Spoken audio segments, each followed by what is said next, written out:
आज का जो विषय था अक्षर निर्देश, यह बहुत ही महत्वपूर्ण विषय भी है और ओझा जी ने और इसको विशिष्ट बना दिया है। प्रारंभ तो बड़े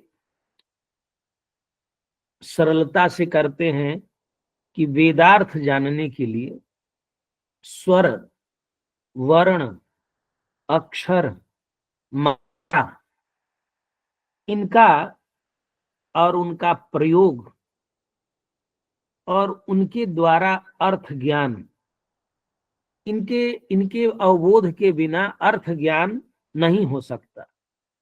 स्वरो वर्णोक्षरम मात्रा तत्प्रयोगोर्थ एव च मंत्रम जिज्ञासमानेन वेदितव्यम पदे पदे। ये इन सब विषयों को, स्वर को, वर्ण को, अक्षर को और मात्रा के स्वरूप को हमें जानना है। एक इसका लौकिक स्वरूप है और दूसरा इसका अलौकिक स्वरूप है। वेद के अध्ययन के द्वारा धर्म होता है, वेद के संप्रदान के द्वारा धर्म होता है, उसके श्रवण से धर्म होता है, वर्णसह अक्षरसह ज्ञानात होता है।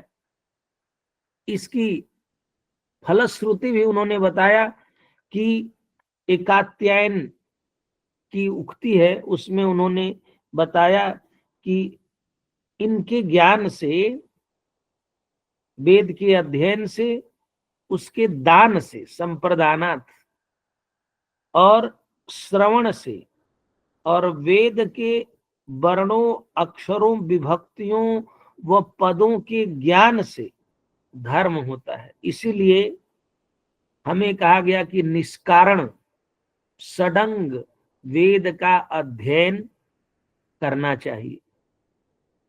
तो अक्षर का स्वरूप क्या है? सामान्य रूप से हम लोग अक्षर दो तरीके के होते हैं, स्वर और व्यंजनात्मक। ये भी बात उन्होंने लास्ट में कही है, सबसे लास्ट में कहा है। फिर जो छंद बनते हैं, छंदों में अक्षर होते हैं। अब 32 अक्षर, 8 अक्षर, 4 अक्षर, और उसका कैसे क्रम बनता है, वहां पर उन्होंने वाग अनुष्टुप, ब्रह्म वै गायत्री अनुष्टुप इत्यादि श्रुतियों की जो उन्होंने व्याख्या की है, वो बहुत ही अद्भुत। यह सामान्य विषय नहीं है, फिर भी क्योंकि अलौकिकता इसमें बहुत, आदि भौतिक, आदि दैविक और आध्यात्मिक दृष्टियां भी इसमें है। लेकिन हम लोग जो सामान्य रूप से समझते हैं वो भी समझें तो भी अक्षरों का ज्ञान बहुत जरूरी है। और उसको उन्होंने जब इसकी विशिष्टता व्यक्त की तो अक्षर माने ब्रह्म, और वह 3 प्रकार का, उसी को अव्यय कह दें या पर कह दें। अव्यय, अक्षर और क्षर।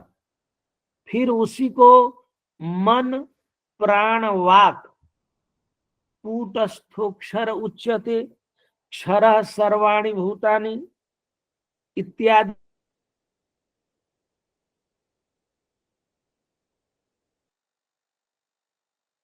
को बहुत ही गंभीर बनाया है। अक्षरों का जो स्वरूप निर्धारित किया है, इसकी हिंदी पढ़ने में भी समय लग रहा, कि हिंदी को समझने में भी, तो संस्कृत तो कठिन है ही है, लेकिन गहन विषय है।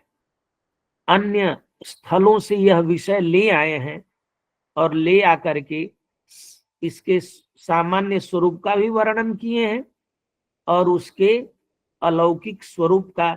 जब हम कहते हैं वाक से ही, वाक ही ब्रह्म है, उसी से सृष्टि हुई है, सब संपूर्ण जगत वही है, तो ये प्रक्रिया कैसे कैसे वाक से सृष्टि हुई है, हम कह देते हैं वाक से सृष्टि हुई, कैसे हुई? तो ये बहुत चीजों को तो हम कहते हैं, प्रक्रिया नहीं दिखा पाते हैं, लेकिन ग्रंथों में ये सब विषय विवेचित है। और यही विषय यहाँ पर ओझा जी, झा जी ने झा जी को हम लोग ओझा जी का ही प्रतिनिधि मानते हैं, क्योंकि वो भी उसी जगह के हैं, ये भी उसी जगह के।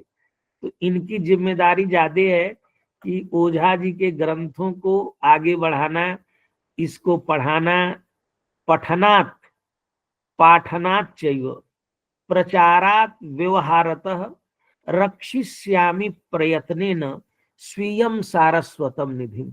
ये हमारी सारस्वत निधि है, इसको पढ़ करके, पढ़ा करके, प्रचार करके और व्यवहार करके इसकी हमें रक्षा करनी है। परा विद्या अपरा विद्या की भी उन्होंने पूरी चर्चा इस अक्षर प्रकरण में की है।